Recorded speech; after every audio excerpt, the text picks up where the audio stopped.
Hey guys, I'm here with my friend Casey, and we're talking about this week's Torah portion. I could call Casey a professor of Gentile literature because he's a professor of English literature, which is really the kind of the history of Christianity in the West. And only in the last 60 years have there been any Jewish professors of English literature tonight. Anyway, this week's Torah portion is Vayigash. We're coming up on the end of the book of Genesis. Genesis chapter 44, verse 18. It begins there and it ends in chapter 47, verse 27. It's a story of Judah pleading on behalf of his brother Benjamin before Joseph, who's now the ruler of Egypt, second to the Pharaoh. And then Joseph finally reveals himself to his brothers, brings his father Jacob down to Egypt. And Joseph's administration of Egypt saves lives, saves the Egyptians from famine, but transforms the Egyptians, into bondsmen or slaves, however you want to call it. So, good morning, Casey. Good morning, Luke. Thanks for having me on. I'm excited. I feel like I've been called up to the big leagues here. So for anyone who doesn't know, my name's Luke Ford, and I'm a convert to Orthodox Judaism. I was raised the son of a Seventhday Adventist minister and theologian, and it's a very different experience for me reading the Bible as a Jew versus as a Christian, because when I was a Christian, the characters in the book of Genesis were, characters in the Bible. They were religious figures, they were spiritual figures, they were proto-Christians.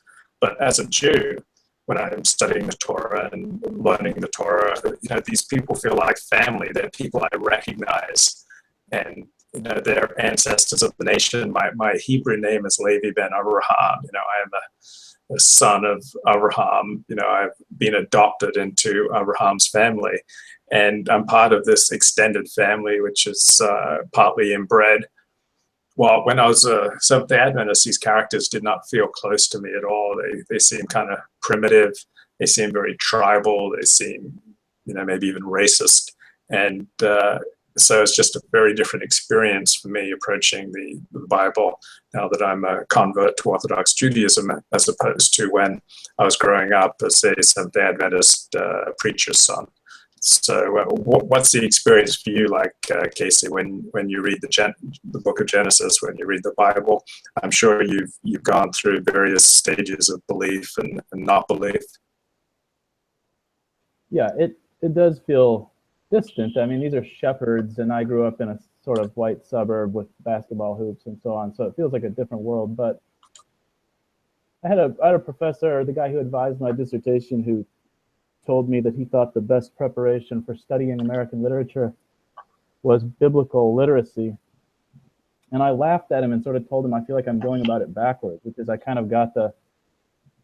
of got right into American literature. I grew up Methodist, but we didn't read the Bible much at all. So it wasn't until I was in my 20s that I was reading the Bible, gained a kind of literacy by way of American literature. And I think one of the I know what you mean about sort of identifying with the characters. I think that's one of the skills you try to gain in doing, advanced study of literature. So if I'm reading, it's not that I can only identify with my tribe. I can read Toni Morrison's Beloved and try to kind of feel with the protagonist. And I think I can get into that some with even the book of Genesis. Well, if you can identify with Toni Morrison's characters, you can identify with anyone. She is just so highly praised, and I just don't get it. Like, who genuinely reads Toni Morrison for pleasure?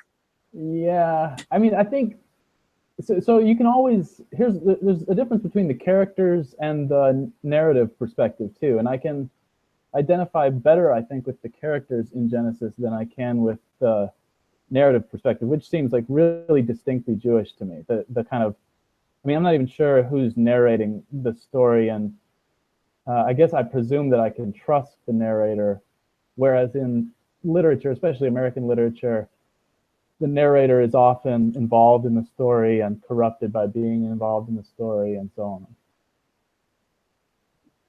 So which books do you find more interesting, and perhaps which speak to you more, and which do you find contain greater spiritual truth? The five books of the Torah, the Pentateuch, or the four Gospels? So they're very different works of literature. For instance, the Torah, the Jewish Bible, doesn't portray its heroes as one-dimensional and without flaws. Every major character in the Hebrew Bible is highly flawed, and Jews are named after the highly flawed Judah, who's the son of Jacob, who starts off this Torah portion. But I'm just kind of curious, what's the experience like for you studying the Pentateuch as opposed to, say, studying the Gospels? Yeah, I mean, I guess probably because I paid very little attention to a Christian orthodoxy or Christian theology or whatever it would be growing up. I think that I've never really read the Gospels or the New Testament except in a way where I'm reading against it. So maybe that's a Jewish way of reading it, but I don't presume to read Jesus as a monolithically good. I'm sure there's a lot, the Midrash, which is Monica's thing, or was, I think, right? Yeah. That makes sense to me. I think that's always the way I've read the New Testament. So I assume between age 12 and 30, Jesus probably got into some trouble one way or another. I mean, I try to read him as human as you or me. So these characters, yeah, I mean, you're right. Judah in particular seems complicated, seems to be multidimensional. I like him for that. I guess that seems. But I don't. It's hard for me to even the fact that there are four Gospels telling the same story seems to me to add a layer of complication or depth. Yeah. So Deciphering Dreams seems to be a Jewish gift. Joseph arose from being in the prison to being the second most powerful person in Egypt because he had the gift of reading the Pharaoh's dreams. And so this seems to play out in history now that Jews essentially invented psychiatry and psychology. The deciphering of dreams as being part of psychoanalytic analysis. So Jews gave us psychology, and on the other hand, gypsies kind of give us fortune telling. The gypsies are kind of like low IQ Jews. They have many of those same clannish characteristics. People who spread out in a diaspora. Deciphering dreams is not so much an Anglo-Saxon thing as perhaps a Jewish or a gypsy area. What do you think? Yeah, that part of it is hard for me. I have a hard. I'm not sure what to do with those kind of miraculous, like being able to predict a famine will come after 7 years of good harvest. I'm not sure. I have a hard time connecting to that. I mean, I can. There's a certain amount of farmer's almanacking you can do, or I'm sure that, we could give the Jews credit for being even more scientifically effective or something, so able to read the signs of the weather and so on. Seriously prophesying future harvest. I just kind of take it and read through it, I guess. It's like rising from the dead. I mean, I think my eyes kind of gloss over. Do you have any thoughts on psychoanalysis, particularly Freudian psychoanalysis, and perhaps its relationship to dream interpretation? They're both kind of areas outside of common sense. They seem to be in an area completely devoid or completely apart from reality. Yeah, I have a lot of interest in it. You're right. I mean, I guess you're right to say that's not a waspy thing, but I am really interested in a kind of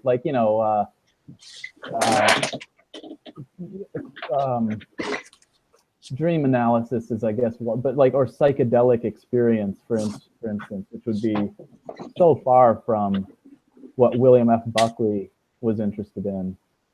But I'm interested in that kind of stuff. Are you suggesting there's a kind of a science to it, or can you learn it, or is it something that's given by? I think it's an esoteric thing. Like my opinion on Freudian psychoanalysis is that it's largely nonsense, and I'm sure that a lot of dream analysis is also nonsense. But it's esoteric, so it's a way to traffic in something for which you can never be scientifically invalidated. So on the one hand, you can claim it's a con and a scam, which many people have, like. You got to hand it to Dylan Roof. He's very based in that the guy who shot up all those people in the black church and murdered them, he refused to plead not guilty by reason of insanity because he rejects psychology as Jewish. And so it's like particularly Freudian analysis and much of dream interpretation, it's esoteric and therefore it can't be scientifically invalidated. So therefore, I'm sure, you can argue very effectively that it's a con and a scam.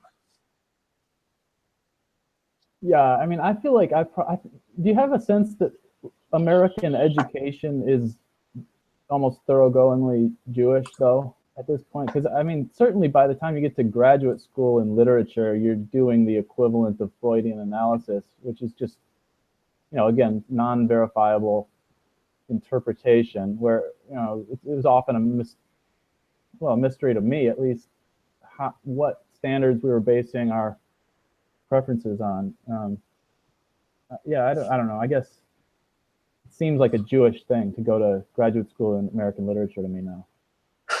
Which is, ironic because there are no Jewish professors of literature before that guy at Columbia, who I'm forgetting. Who was the first Jewish professor of literature? He was very famous for like 40, 50 years. I don't know. The first Jewish.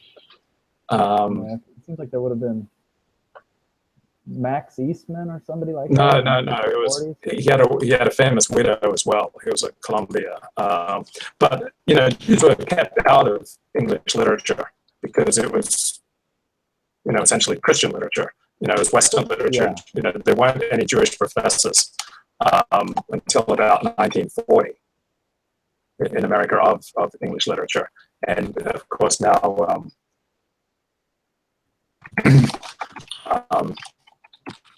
Harold Bloom Jewish? I think he is, but that's not the one I'm thinking of. I'm thinking about Columbia University professor. And it's going to come to me. My computer runs slower because I'm operating this broad Lionel Trilling. So he was the first Jewish tenured Jewish professor in Columbia's English department, or maybe any major English department. So Jews were effectively kept out of English departments until about the 1940s and 50s when they started to trickle in. Now they have a dominant role. So, is education Jewish? Well, I think there are certain areas where Jews dominate. I don't know about, say, chemistry and the sciences and mathematics. I would think they would have an above average proportion. But they're certainly very influential in the softer sciences such as sociology and in the humanities such as English literature now. And Jews are very talented at inventing theories. So deconstructionism and all those other sorts of theories, I would expect there would be a disproportionate number of Jews behind the dominant theories in English departments these days. You would know better than me. Yeah, I mean, of course, the literature departments are almost so elite as to be irrelevant now, and that's the good news. But I mean, think of how Joseph started out in the prison, right? Isn't that? I mean, I didn't really read that one recently, but doesn't he like read dreams of guards or fellow prisoners first or something? Yes. So that's a lowly place to start with all this, and that's part of the. I mean, I like that. I like that part of the story. It makes it accessible somehow. But I don't think of him as being. I mean, maybe I could be wrong, but I don't think of him as having 18 years of formal education before he ends up in prison. No. I mean, obviously Joseph doesn't have much formal education, but he's obviously very bright, and by using his skills, he rises to the top. When you can read people and tell them things that are important to them, you're going to become valuable. And that was Joseph's road to the top, and has been the road to the top for many Jews in Gentile countries. I think his brother Judah's interest. Go ahead. You're right. I mean, that seems to me to be the right way to read that, where it's not as unverifiable as a critique of Toni Morrison's latest novel. It's more verifiable than that, right? Like he rises to the top because he can read people. There's some validity to what he's doing. He's got real insight, I guess. Now, Jews are named after Judah, who's Joseph's brother, and Judah begins this Torah portion by speaking out very directly and with a lot of chutzpah, very directly to Joseph. And in his speech, you see this kind of classic Jewish verbal intensity, which so often intimidates and discomforts non-Jews. When Judah makes the argument, if you don't do what I want here, you'll cause the death of our father. And he makes this, very passionate, very moving, very intense speech. And so I see this as prototypically Jewish, where I see in regular life, I see particularly Ashkenazi verbal intensity, intimidating, discomforting, or annoying non-Jews. Yeah, could you say, was there any of that in Seventh-day Adventism? Yeah, there was a ton of verbal intensity, but it was of a different quality than Jews. It was more informed by Anglo-Saxon norms, so it wasn't as intense, and it wasn't as no holds barred. It wasn't as crude. But Seventh-day Adventists certainly like to argue. And I remember growing up as the son of a Seventh-day Adventist theologian, all sorts of people who we'd call nutters, semi-nutty, semi-insane people would, want to come over to the house and talk theology and the time of the end and eschatology with my father. And there are also just huge numbers of theological feuds in the Seventh-day Adventist Church, and a lot of debating. And the Protestants really developed the sermon, which is 20, 30 minutes of the minister going up and making a very, you would hope, coherent and powerful argument, for a certain theological perspective or for certain behavior. It's the sermon is the gift of the Protestants. But overall, I would say that Ashkenazi Jews are more verbally intense than Seventh-day Adventists. Yeah, I asked because my dad grew up Seventh-day Adventist and then kind of left, but does have that tendency to be verbally intense. But you're right. I mean, there's always that. I feel like Jews are able to push a wider array or a wider spectrum of a wider range in terms of what's plausible in the discourse. Maybe I don't know if it's Seventh-day Adventist, but my family it tends to be verbally aggressive and talkative, but it's very clear like where the edges are. And if you hit one of those edges, it's like, get out of here. You're talking nonsense now. So, but yeah, in this talk, I mean, Judah, it seems to me to be. He doesn't recognize Joseph at first, and so he assumes he's talking to an Egyptian, and that would be punching up, right? So he's talking to someone above his station when he's talking to Joseph, and he doesn't he doesn't show much deference, I guess. Although, yeah, and his intensity does remind me of Jews today. It's interesting how dysfunctional all the major families are in the book of Genesis. Whatever problems I've had with my family, they never sold me into slavery.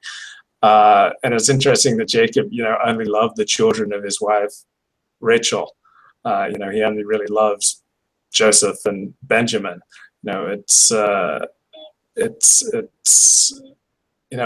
sad that his other sons seem to mean so very little to him, and he feels no compunction about favoring Joseph and favoring Benjamin.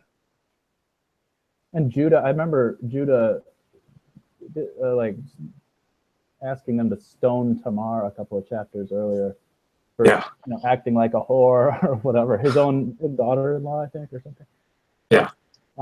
Yeah, I mean, you're right. That does make it a little bit hard to connect to any of this stuff. It's always stoning to death it's something to wrap your head around. I mean, I think it is redeeming to read this stuff, or worthwhile to read it, because it touched the boundaries of my imagination in terms of like what, or how we could arrange societies. Because when you see that these people really did stone people to death sometimes for acting like a whore, it makes you feel differently about, I don't know, a contested high school dress code asking women's skirts to go no more than 4 inches above their knees or something. Yeah. There was this 10-year-old kid who said to me the other day, "Stop brainwashing me." That was like the first thing he said to me, because what I've been talking to him about the past few weeks is that we should annex Canada, Mexico, or territory down to the Panama Canal. And by talking this way to people, I'm trying to desensitize them to the tougher things that I think President Trump will have to do, such as perhaps make a complete ban on Muslim immigration, perhaps a Muslim registry, because once you shock and awe people with the prospect of annexing our territory down to the Panama Canal, and then you pull back and say, "Oh, well, I really just mean ending Muslim immigration," then ending Muslim immigration doesn't seem like such a bad thing. So we have to, in the era of Trump, we have to expand the Overton window of the things that we can discuss. Yeah, getting good at bluffing. I think that's an important part of the new future. I think, isn't that what Putin's so good at?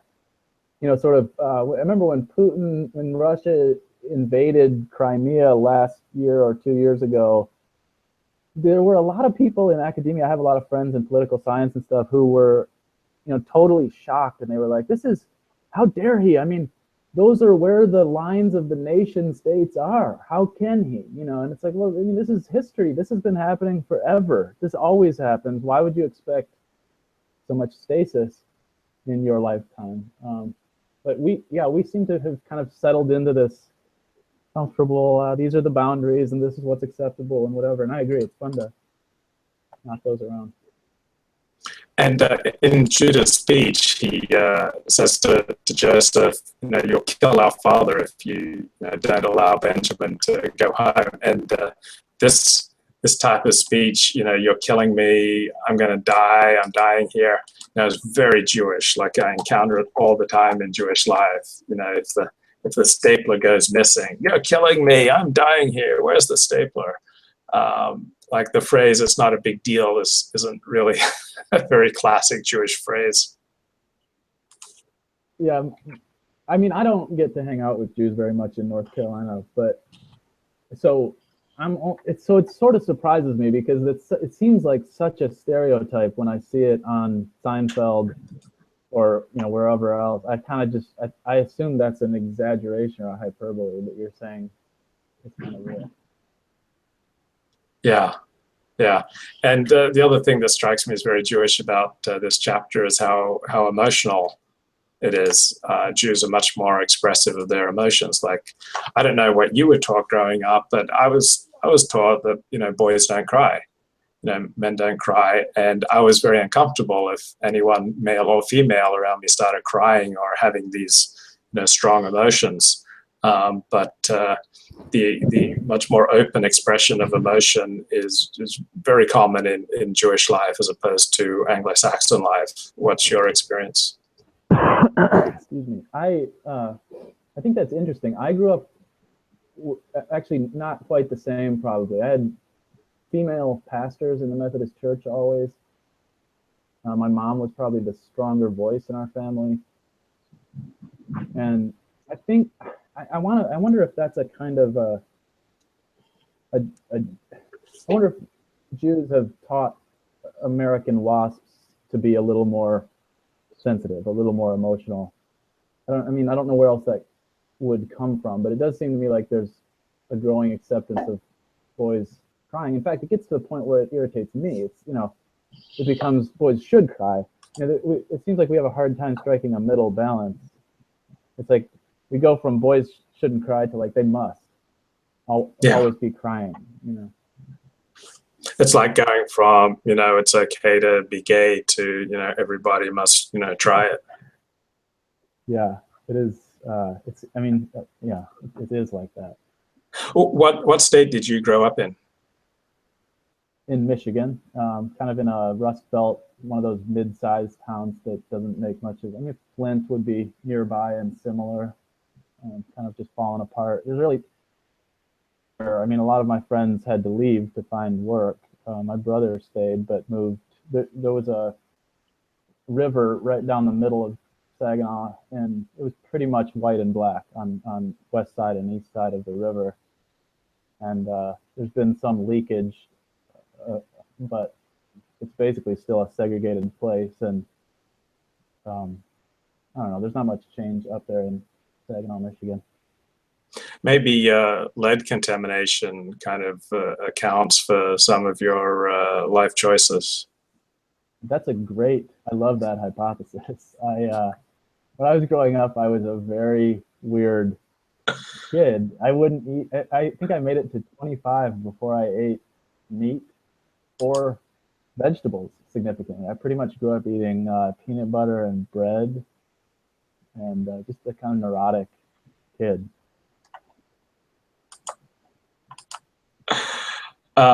So yeah, Michigan, is that called the Midwest? So, traditionally you think of, Midwestern Americans as, less likely to display emotions than say Californians or people on the East Coast. Is that correct? Yeah, the men or the young men that I grew up with tended to be hunters. They would carry pocket knives and chew tobacco. And I guess I played the clown for them a lot of the time, and I could get a rise out of them. Maybe that was part of what was changing when I was growing up, is that their dads, I would go over to their houses and see their dads come home from working at the mill and crash on the couch and open a Budweiser and fall asleep. And it was like it was just so foreign to me, because my dad was much more awake and I don't know, had better energy or something. Now, the world of this Torah portion is much more clannish than the more Anglo-Saxon traditional American world, because one of the distinguishing characteristics of WASPs, white Anglo-Saxon Protestants, is that they don't tend to live through their children.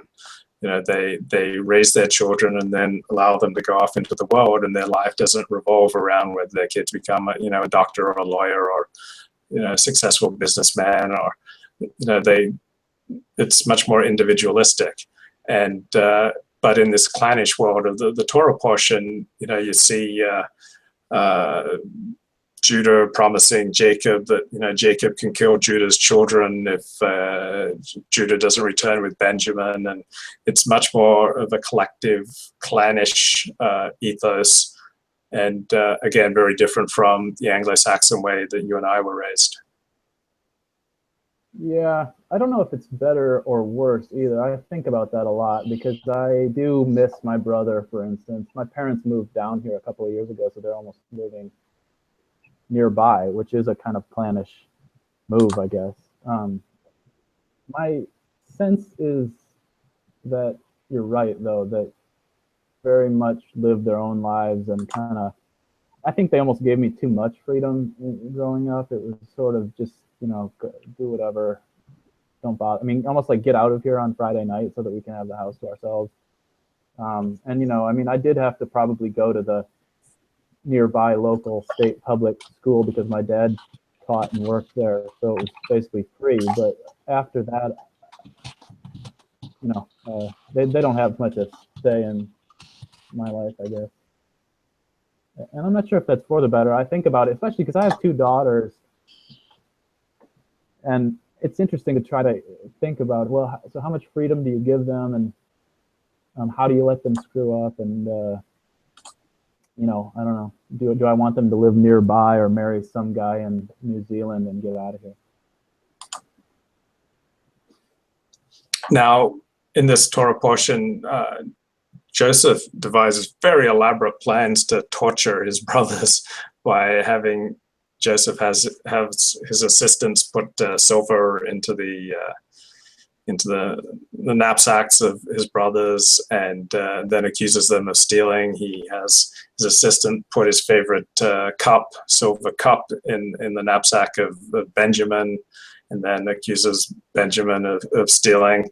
It's just such elaborate torture that growing up as a WASP, it just wasn't on. You didn't, people didn't generally tend to think that way, to have such a highly developed scheme to torture someone. It strikes me as I feel like we're far enough into this now that nobody's listening to me, at least, anymore. It's like womanish. It seems womanish to be, we would say conniving. Isn't that the root word of? Yeah. It's I mean, I don't know. It seems pathological to me, or it seems dysfunctional to me in a way that I really don't understand. Maybe because of that freedom I had in high school, it just would never occur to me to manipulate, especially family, but even friends like that. I tend to not. I have one of our mutual friends, a certain Michael, says he basically records and saves everything, all the communication that I do with him, and I think I don't think he plans on blackmailing me someday, but I think it's like yeah, I'm not sure where he gets that info. Well, I think you agree with me that outside of faith, there are no good guys or bad guys in the universe, right? The designation of this group is objectively good and this group is objectively bad entirely depends upon a leap of faith. Would you agree with that? Yeah, I mean, and I don't think I had much of that growing up. Okay, so if there are no objectively good guys or bad guys, then the evolved behavior of groups and of the sexes would be in response to evolutionary pressures. So just as women, because they are physically much weaker than us, have had to learn to deal with a threat from someone who can kill them, they've learned to deal with it by lying, by manipulating, by conniving, by scheming, by trickery. Many of these womanish traits are a response to needing to stay alive, dealing with a much stronger adversary. So too, I think you can look at Jewish history. Most Jews, through most of history, have lived in the diaspora. Most Jews, through most of history, have lived as a minority in a land of predominantly non-Jews. So the non-Jew was more powerful, more numerous, more likely to commit violence. And so Jews, like women, have had to learn to deal with this very dangerous, deadly adversary by trickery, by deception, by elaborate scheming and planning. A roundabout way of replying to that is, have you seen any of those recent reviews of Rogue One, the new Star Wars? I haven't spent much attention to them, no. I haven't seen the movie either. I haven't seen it either, but especially in relation to the alt-right stuff, it's been interesting where, and I'm not even a big fan of the Star Wars series, but I get it. I mean, I get the layout of it, and it seems like the question that's asked in this movie, or that people are asking of it for the first time, is like, are we the empire, or are we, the small group of insurgents organizing to retake proper authority or something?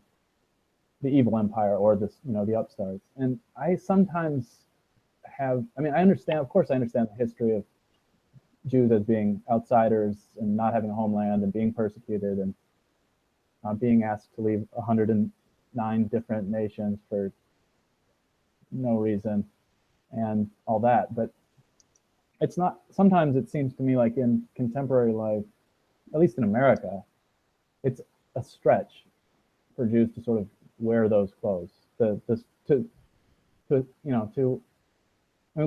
have black people in America. We have illegal immigrants in America. We have people who can't afford shoes. So, well, it's hard to change thousands of years of evolved behavior.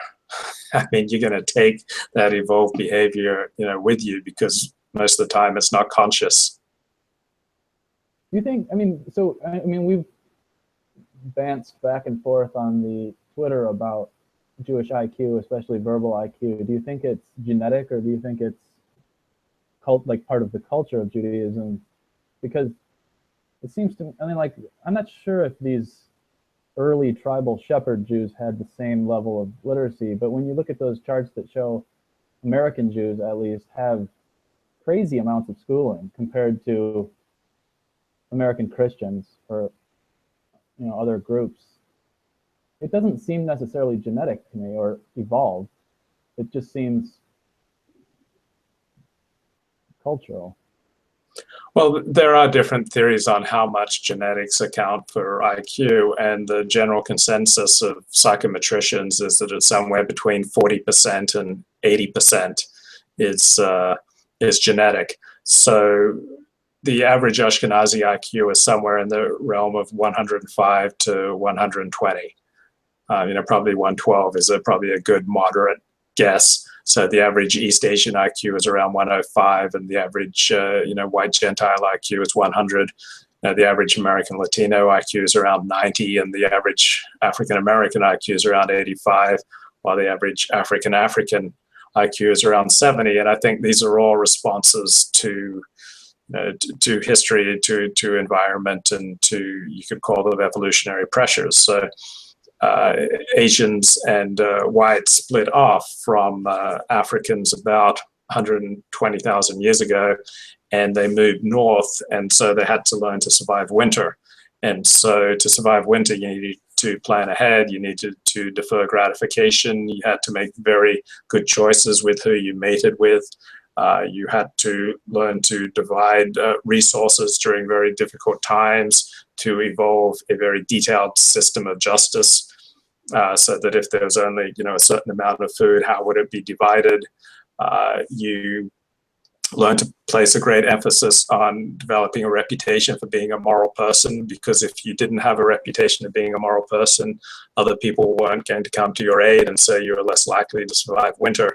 So these pressures caused the average white and Asian IQ to rise.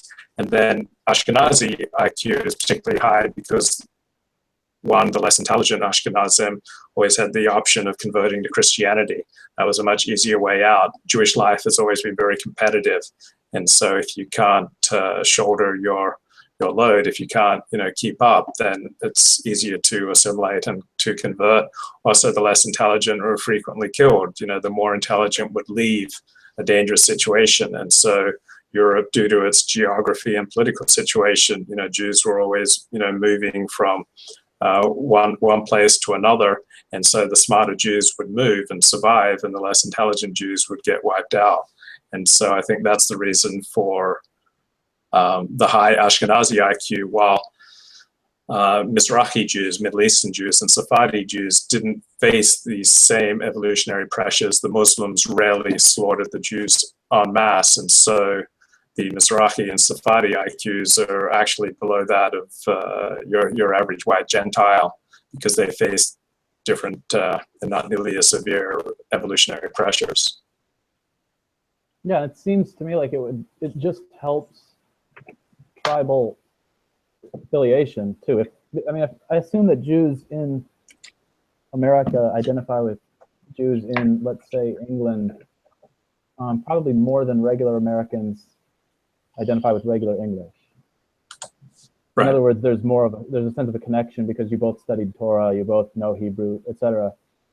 So it allows the diaspora to stay connected. In fact, that scene where Joseph sort of outs himself to his brothers, or where they start to recognize him, is interesting for that reason to me. They don't recognize him at first, even when he says, I'm Joseph, is my father still alive? And it's interesting to me that they waver for a second, like they don't understand who he is, because he's in this position of power. But pretty quickly he brings them over, to his, he sends everybody else out of the room. We're all brothers again, and they all cry and recognize. Well, they're genetically bonded. They're not as genetically bonded as Joseph and Benjamin, because Joseph and Benjamin share the same two parents, but Joseph shares one parent with his brothers. And so you're talking about the connection that many American Jews will feel with English Jews as being much greater than the connection that an average American will feel with the average Englishman. And I would say most of that connection is genetic. So Jews are an extended family, partly inbred. And so when I converted to the religion, I stepped into a way of life where things largely operated along the lines of genetic relatedness. So when your average Jew goes to synagogue, he is with people who share a lot of genes in common with him. And they share a history, and so he feels like that they've been together for hundreds of years. So as a convert, you don't have that, which doesn't mean you can't assimilate into Judaism, just means it's very, very challenging. So the higher the IQ you have as a convert, the better your social skills, then the better your chances of assimilating. But still, you have to face that Jewish life is tribal, it's clannish, and it's largely run along the lines of genetic connection as well as along the lines of meritocracy. But I would say the genetic connection is why Jews feel so closely bonded. For instance, parents where there's a racial intermarriage, say a white man marries an Asian woman, the parents are going to invest less in the kids on average because they have less genetic connection than if both parents are of the same race. So we all, generally speaking, tend to get along better with people with whom we share genetic connection than with people with whom we have a genetic disparity. Now, it's not the only factor. You can get along with people. You can become, I have very close Jewish friends, and, I have no Jewish ancestry. So it's not the only factor. But all in all, a community and a nation is going to be much stronger the more genetic connections it has, and it's going to be weaker the more genetically diverse it is. Yeah. Sorry, I was just looking at one of your notes and then I lost it for a second. It's genetic similarity theory, if anyone wants to research what I was talking about. Genetic similarity theory, first expounded and developed by Phil Rushton. So it's got its own Wikipedia. It's got a lot of entries if you just Google genetic similarity theory. So it was where you were talking about how Jews have this intelligence, but they don't want to sort of wear it proudly in a multicultural society when they're in the diaspora, like in America. I guess what is interesting or sometimes irritating is that this is my whole sort of red pilling, or this whole sort of movement toward a reactionary politics has come from just a distaste for what appears to me to be, inconsistency or hypocrisy. So I could buy either one of these, right? A, people naturally bond, pair, express best with people of their own genetic material, not incestuously, but in the nation state or whatever. Or, diversity is our strength. But it seems to me like when we read in this chapter that then Joseph goes and brings all 70 of his family into the promised land of Goshen where they're going to be rich. Like, that's okay. So is that natural, or is that a nepotistic, unjust, elitist thing to do? I mean, which one is it?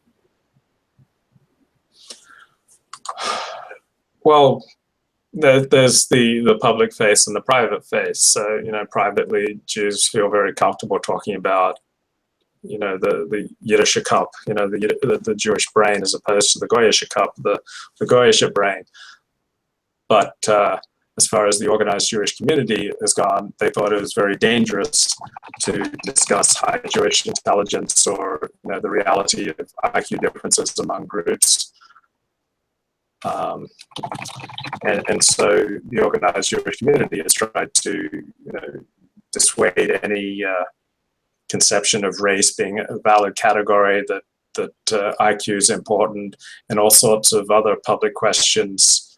The organized Jewish community has tried to avoid certain questions for the as a result of this elaborate reason that if we see that there are differences between groups, then people will see Jews as different. And once people see Jews as alien and not like us, then they'll be more likely to hurt Jews. So on the one hand, this might be good for the Jews and it might be good for other minority groups. It does constrict public discourse on important issues. Yeah, and I think, it's funny because that's almost the opposite reason for why WASPy people don't want to talk about the race IQ stuff. I think it's my sense is that most people can't put a pause in their brain between there are differences in IQ and what they think necessarily follows, which is there should be sort of different castes for the people based on their IQ. I think you could have one without the other. It seems to me you could say, well, okay, we see these patterns. Let's say it's true that Black Americans have lower IQs, but that doesn't necessarily mean that they should have a different justice system or whatever. We could admit this without it necessarily leading to injustice, or not? Yeah, I think so. I think you could admit reality and then take your politics in any direction. You could say, well, because of reality, we therefore need to do more government social welfare programs. We need to do more affirmative action. Or you could go in a right-wing direction and say, human beings are inherently unequal and it's a waste of time to try to make them equal. So thinking about the way that, sophisticated, complicated, tricky, however you want to call it, Jewish reasoning affects public discourse. One of my favorite analysts of this is Steve Saylor, who believes that he is of Jewish genetic stock. He was adopted and raised by Roman Catholics in Los Angeles. And he makes the point, the last thing that non-Jews are allowed to do in the US is to objectively discuss the kind of psychological and sociological patterns to help explain why the quality of Jewish political and social decision-making has, on average, not always been as strong as their IQs, as their work ethic, their argumentative skills, their interest in public affairs, and their self-confidence in their own judgment. And there are Jewish tendencies, such as utopianism, or the trying to bring the Messianic age. Communism has been called Judaism in a hurry.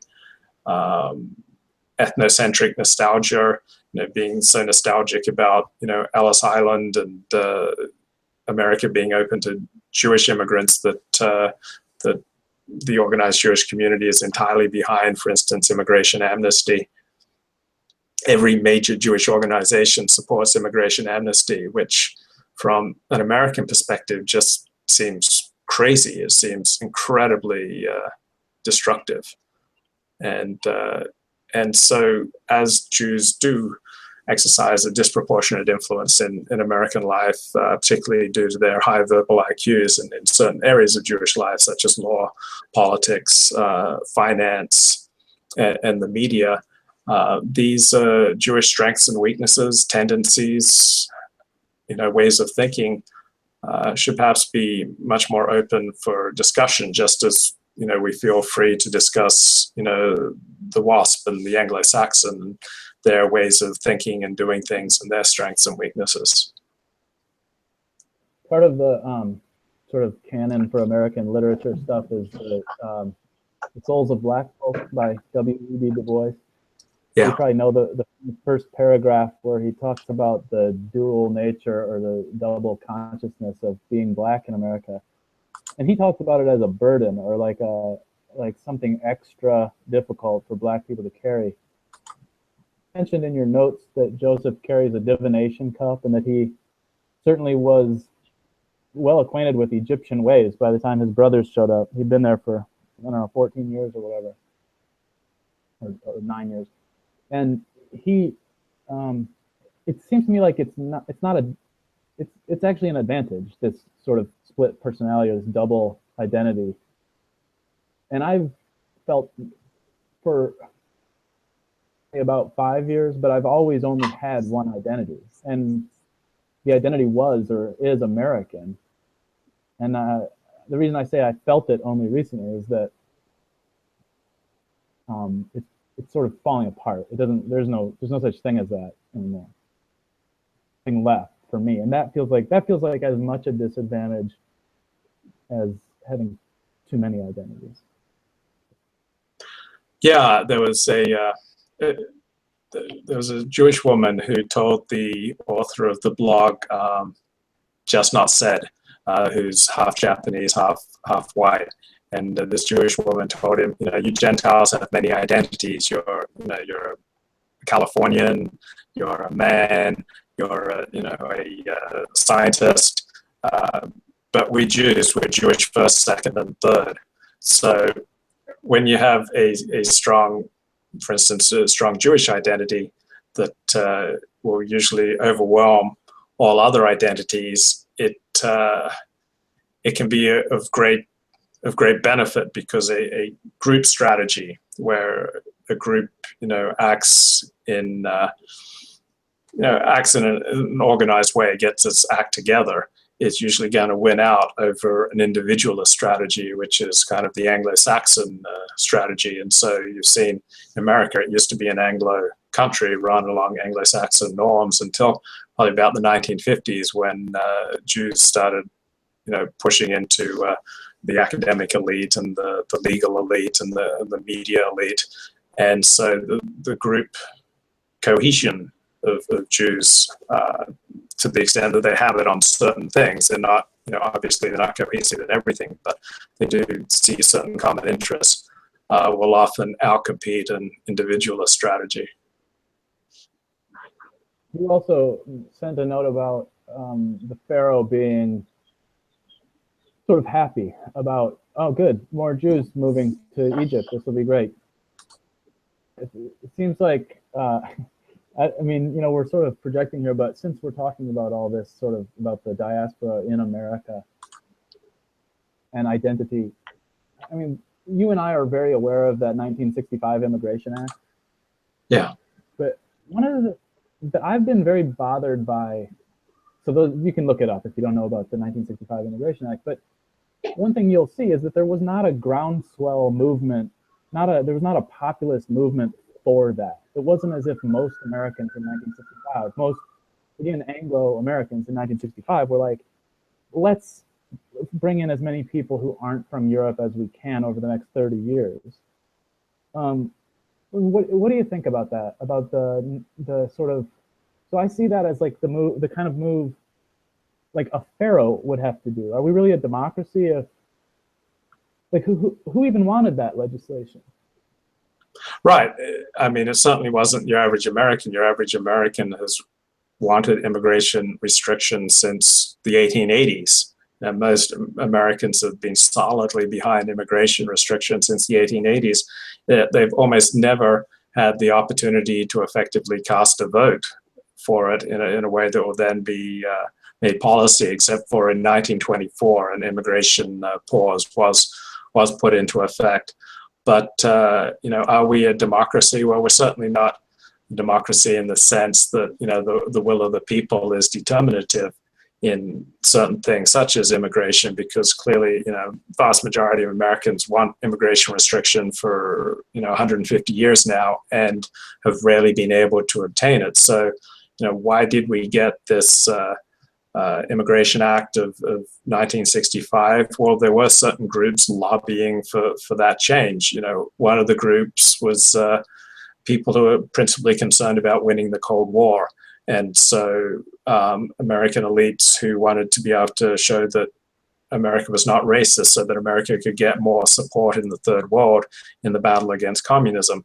The organized Jewish community was always behind increasing immigration to the United States on the theory that Jews would be less likely to be singled out as different if America is more multiracial and multicultural. And so every major Jewish organization right now supports immigration amnesty, and organized Jewry has just been solidly behind the expansion of immigration into the United States, into Australia, into Canada, into England. And this has been a push against the will of the majority of the American people, the majority of Canadians, Australians, and English.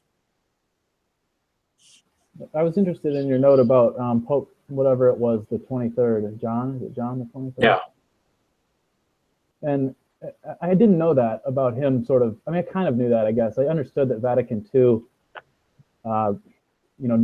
normalized relations with Jews. But I heard today, I think, or yesterday, that the Law Center sort of named those, what do they call them, arch-traditional Catholic churches as hate organizations now, which wow.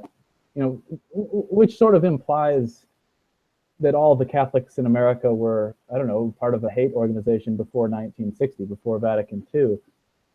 And Vatican II sort of turned that. I mean, the way that it just strikes me as odd or interesting that American Christians, at least, have effectively given up on the call to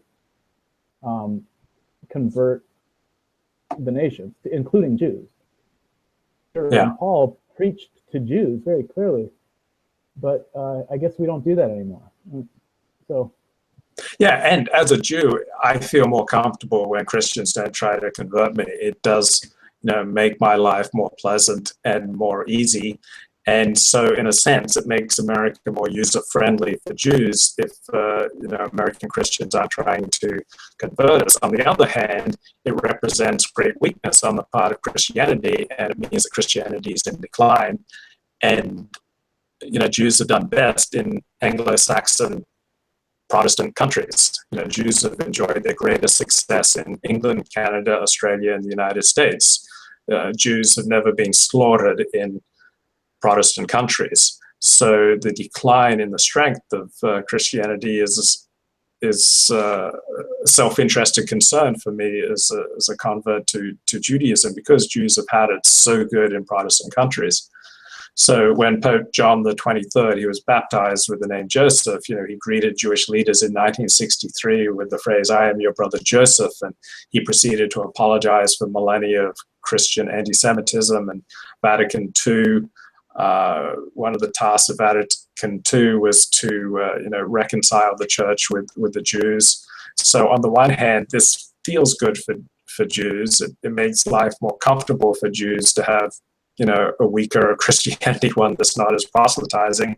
But on the other hand, it does signal a very definite weakness and decline in Christianity, which Islam is supplanting. And a strong and resurgent Islam in America is not likely to be good for the Jews, let alone for regular Americans.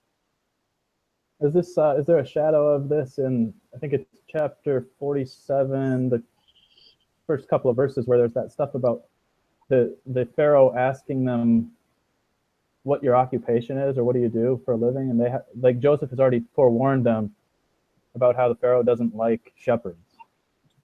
Well, I think Joseph told them to tell the truth, that they are shepherds, because Egyptians don't like shepherds. So Joseph is telling them also, by telling the truth, you will have a niche that you will be able to go into. And so because Egyptians don't want to be shepherds, Joseph's family is more than willing to be shepherds.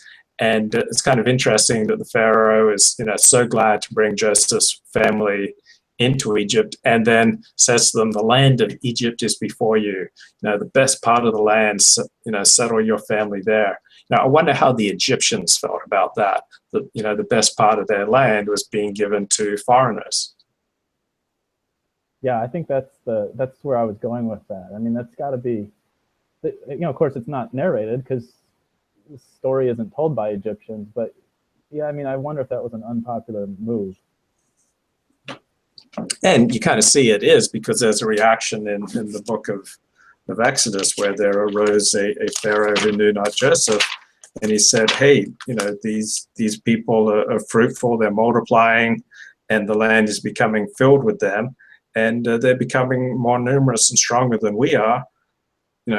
We better outsmart them lest they outsmart us. And if there's a war, they may join our enemies and wage war against us. So, let us, take action to restrict and enslave them. And on a pragmatic basis, that makes sense. No two groups are going to have identical interests. It may very well be that if there was a war, that Israelites living in Egypt would have, found more in common with Egypt's enemies. The Israelites in Egypt, were on one sense, they were citizens of Egypt, but they weren't Egyptians like the non-Israelite Egyptians. They were their own people with their own dreams, their own values, and their own interests, and very possibly had conflicting interests with the new Pharaoh, the new regime, and with the rest of Egypt. So when you have diversity and proximity, you also have conflict and tragedy and killing. Well, what do you think went wrong with this model that led to John the Baptist yelling about the end of the world, or Jesus or whatever, but more like Paul, speaker, there's no more Jew or whatever? I mean, is that what is that? Is that the Roman influence? Like, how did Judaism kind of lose its confidence around that time?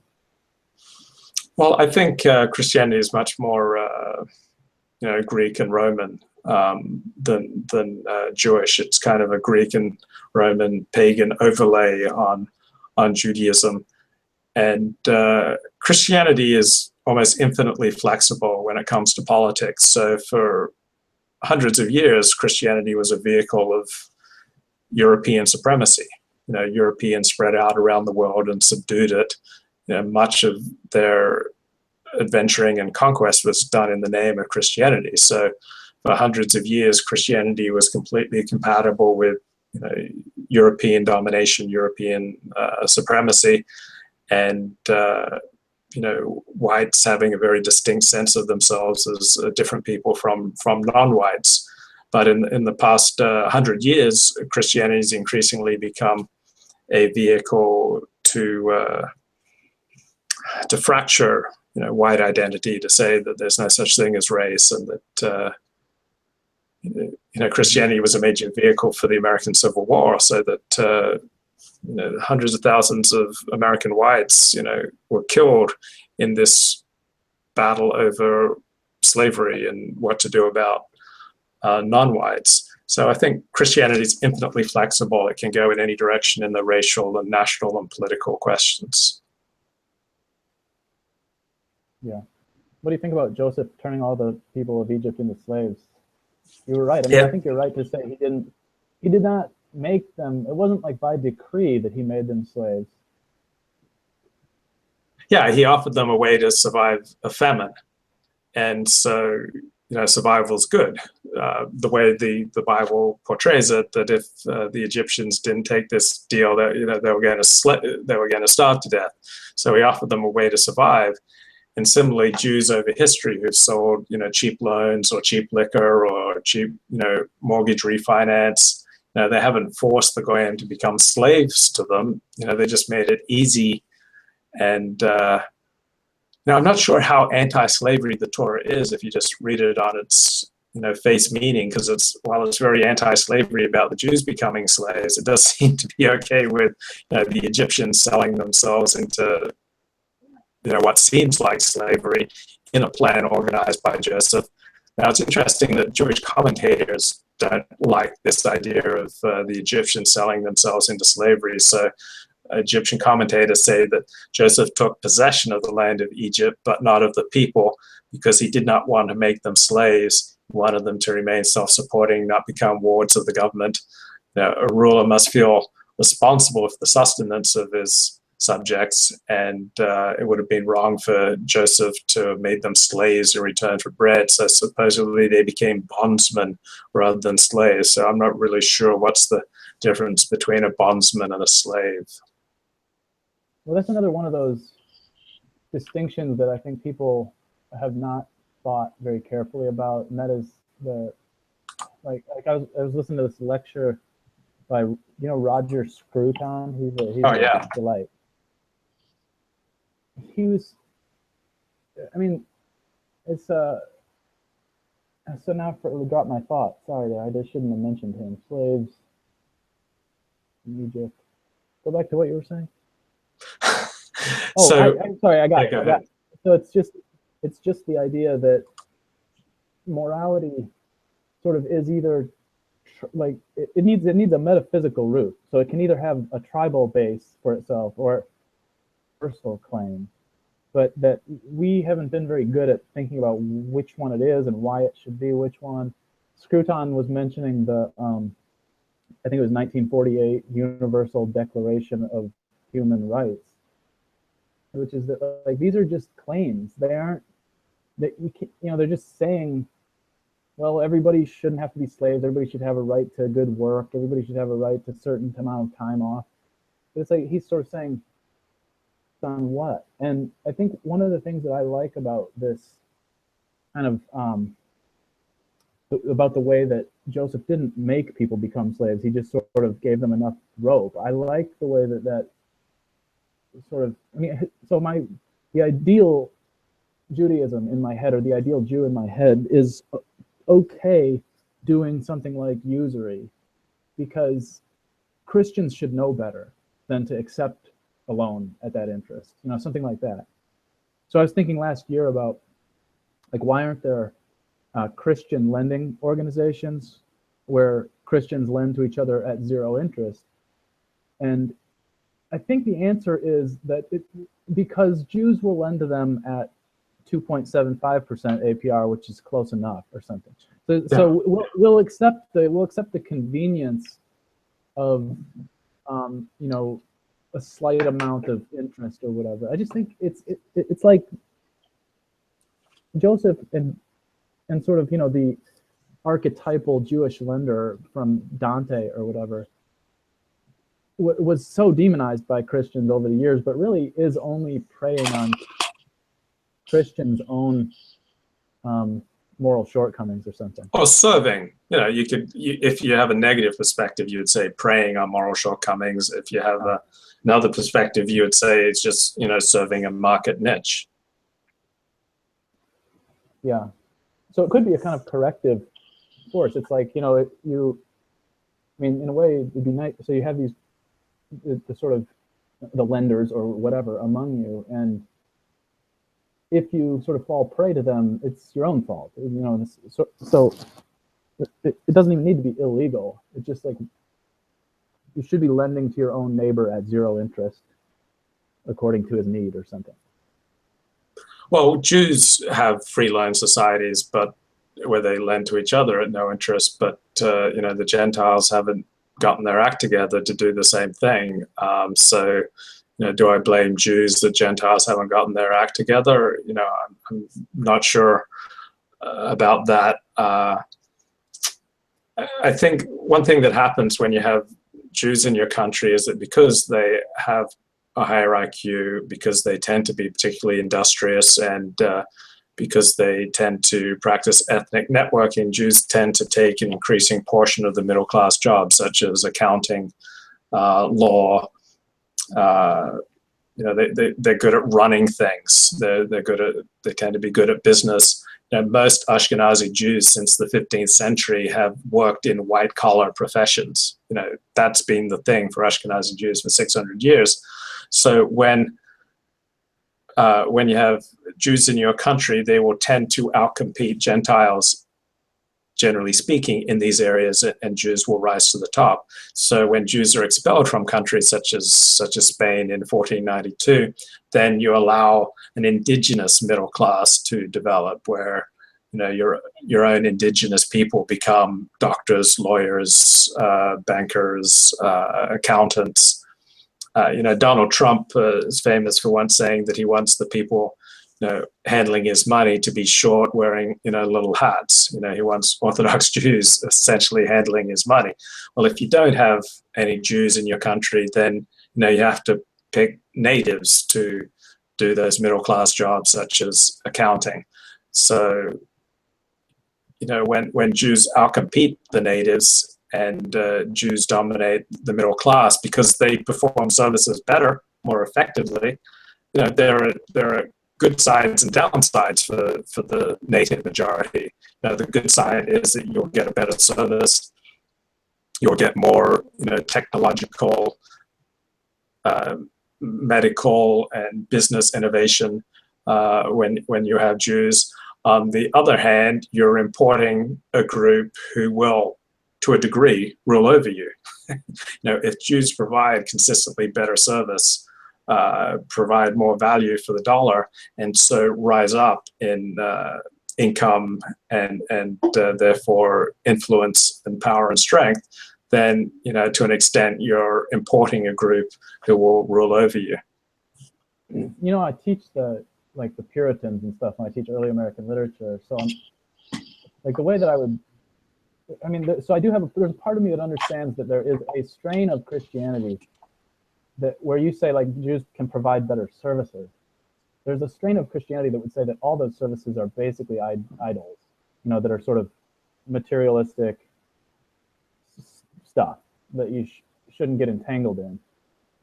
If you want a barn, okay, ask your community members to build a barn with you. That's one thing. But if you're buying a BMW on interest for the next 6 years, that's a worldly, materialist thing to do. And so again, you're hanging yourself with Jewish rope or something. It's not.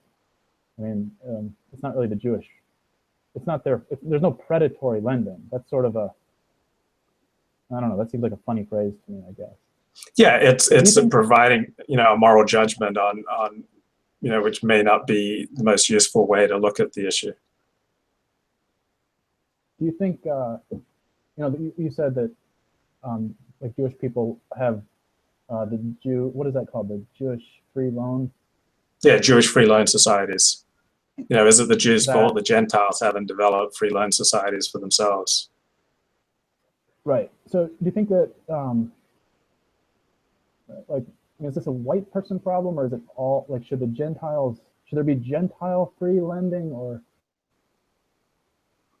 Yeah, I would think that just as Jews need safe spaces where they can be without any Gentile interference, that the Gentiles deserve safe spaces, and they used to have them. They used to have hotels that did not allow in Jews. There used to be restaurants that did not allow in Jews. There used to be housing associations that did not allow in Jews or blacks. So, on the one hand, that makes me feel uncomfortable as a Jew because I'm, being excluded. On the one hand, that makes me feel uncomfortable as someone who's been schooled in, just that sort of discrimination is a terrible, terrible thing. On the other hand, I see it as an expression of safe spaces. The Gentiles need safe spaces. They need their own places where they can go and be free of Jewish influence and develop their own culture and their own people in their own interest, just as Jews have organizations and safe spaces where they can develop their own people and their own culture without interference from Gentiles. The problem is that it's very hard for Gentiles as a whole, meaning just everybody who's not Jewish, to get together and do that in a diverse society, right? Like, there's not going to be a lending group, but Jews. There wouldn't be enough trust to go around among, whites and Asians and blacks and Hispanics. So to get to where we're talking about going, you have to fall into complete tribalism, probably. Yeah, you have a white-free lending.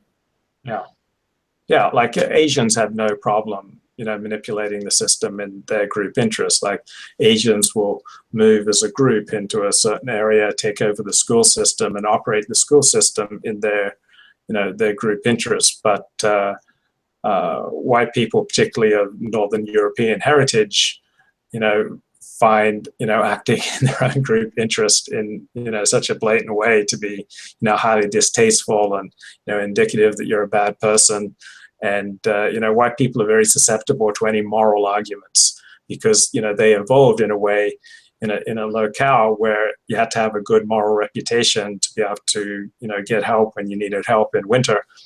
And so this makes white people of Northern European origins particularly vulnerable to moral arguments, because it's always important for these people to always feel like they're doing the moral thing.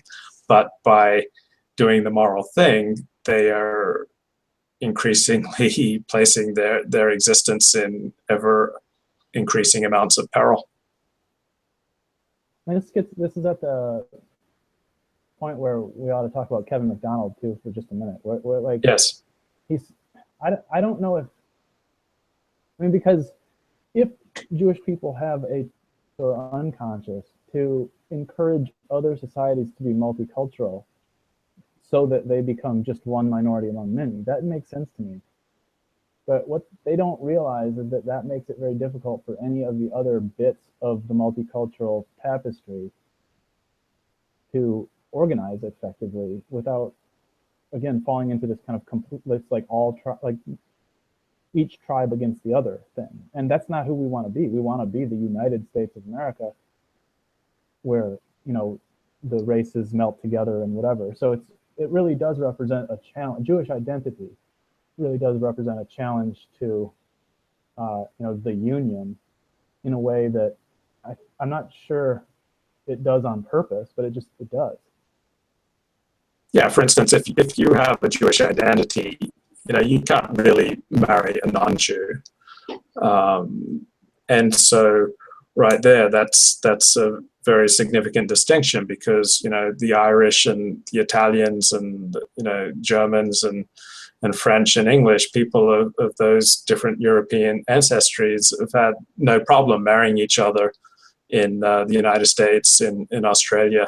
But Jewish identity is separate from a Jew who identifies as a Jew. Cannot marry a non-Jew without betraying his people. Right. So I feel like I have no. I can't. There's like Pratt is an English-sounding last name, but I also know that I have Andersons from Denmark and something else from France, and I don't. But none of those mean anything to me because I've never been there, and I don't. So that's not my identity. Those sort of ancient homelands. I'm assuming it's the same in Australia, right? Most people are. There's a lot of mutt whiteness there. Yeah, there was, at least the American was, an amalgam of various European identities who came together as an American. Until the 1960s, they comprised 90% of the American population. And when you thought of an American, it was, people of European origins who have come to America and developed, their own distinct identities. So there's an identity comprised of one, their genetics that they brought from Europe and accompanying practices. And then that genetic basis is combined with a new environment to produce the American. But now the American has just been so fractured, and it's a universal pattern. Whenever you've had a dominant civilization, it has always attracted people of a very different genetic makeup who come want to take up residence in this dominant civilization, and then as the dominant civilization is increasingly overflowing with people with a very different genetic makeup than those who made the civilization dominant, the civilization falls apart. And so I think that's what's happening in the United States of America. Like it doesn't make sense why, Anglos in America would want to import, non-Anglos to displace them. The only counterexample I can think of is India, and it's not a great one, right? At least not for me. I don't, like, my dad has been to India, and he says, people really do go to the bathroom in the streets, and it's kind of, there's stories of, like, when you get off the train in Bangalore or whatever, there's fake train station ticket sellers to get the next train. It's such a low trust society.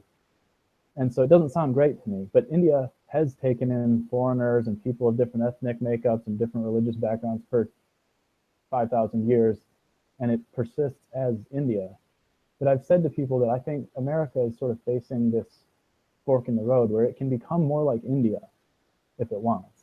But the alternative would be to become more like Japan, which is sort of try to clamp down on an identity and insist upon it. And I've been to Japan. I loved it there. It's got really interesting food, architecture, art, the people. It's just, to me, I like it better there. But I can understand, I guess, some people like India better. And it's just probably comes down to preference. Yeah, one thing that India has done, even though it's comprised of an incredibly diverse array of peoples and gene pools, and they do live together in relative peace. So it is possible for a very genetically diverse country to live together in peace. One reason that Indians have lived together in peace is that if the Muslim minority ever acted out, there were just very vicious, very harsh reprisals. So therefore, India's Muslims have been, very well behaved. But I wouldn't want to live in India.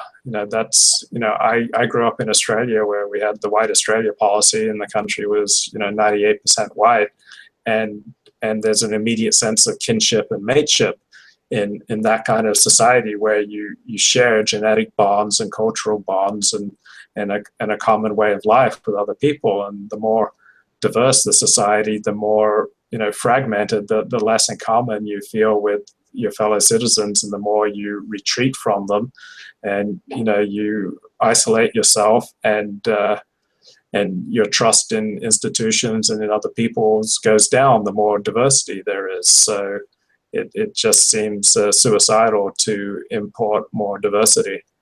But I would. There's a new movement of the alt-right Jews, and there's a website called the Jewish Alternative, and they propose that the Jews should all move to Israel, which many people on the Gentile alt-right would also support. And I'm not so sure. I think in certain times and places, Jews are a great addition for a country because they bring certain skills that are needed. And in other societies, Jews are not a good fit. So the more racial a country, the more that racial identity and genetic connectedness is prized, such as Nazi Germany, Jews are not a good fit for such a society, generally speaking. And the more that a nation is governed by one particular religion, such as Spain being an overwhelmingly Catholic country, Jews are not going to be a good fit for a country like that. But in individualist Protestant countries, Jews have thrived.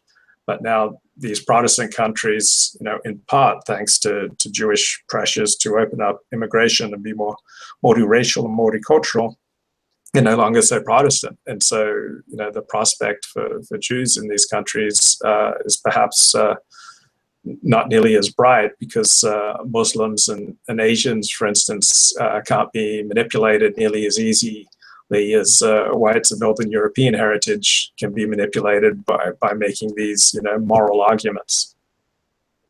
Yeah, this will be my last big thought, because I got to relieve myself in a minute. But it seems like I went to Rome last year, and I went to the Pantheon, and I know we have a sense of Romans as having been polytheistic, But when you go there and you kind of see the architecture, the sense is that they at least arrived at this same idea that, you know, American progressives are arriving at now, which is that we're going to, the pantheon itself is this kind of, well, all the different religions will sort of be in this one little place, and there's an opening at the top, and it's basically all the same. I just don't know that that's true, and part of my hunch is that it seems like we spend so much energy trying to educate, quote unquote, young people that it is true. Whereas if it was really true, we probably wouldn't have to sort of convince them so much, right? So we keep saying all the religions are the same, everybody's equal, and so on. But it's not an organic ideology. It's something. It's more like a band-aid. We say diversity is our strength because it's really not. Yeah, I totally agree. And let's wrap it up there. Thanks a lot, Casey. Good to talk to you, man. Yeah, thanks a lot, Luke.